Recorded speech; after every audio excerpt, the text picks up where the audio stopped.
Pasca kebakaran kios Sanjay dan sandal di Sampiang Pasate, Wali Kota Bukit Tinggi Ramlan Nurmatias menegaskan setelah libur sekolah indak adoleh kios di kawasan Tasabue. Untuk saat ko Pemko Bukit Tinggi beri waktu dulu sampai libur sekolah selesai, awal atau pertengahan Juli nanti indak adoleh kios di Sampiang Pasate tu. Ramlan Nurmatias pada kunjungan sebelumnya beberapa minggu lalu juga pernah mengkhawatirkan kondisi Sampiang Pasate ko, dek memang lokasi itu dibangun jo konsep green building harus ada jalur evakuasi.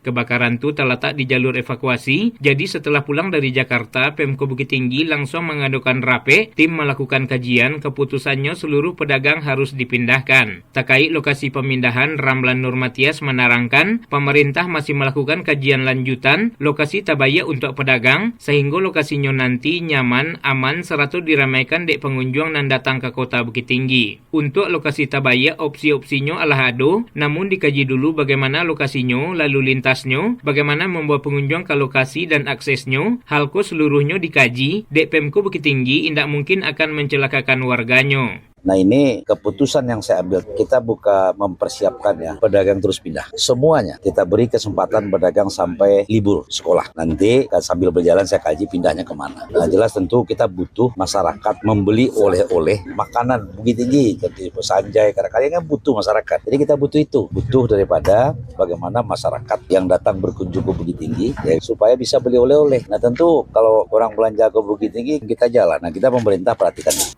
Sebelumnya, 5 unit kadai kaki limo nan berada di samping gedung Pasate Bukit Tinggi, terbakar Senin 23 Januari 2025 dini hari. Kebakaran terjadi sekira pukul 1:32 waktu Indonesia Barat. Indak ada korban jiwa dari kejadian itu, dan hingga kini pihak kepolisian masih melakukan penyelidikan penyebab kebakaran tersebut. Yudi Prama Agustino melaporkan.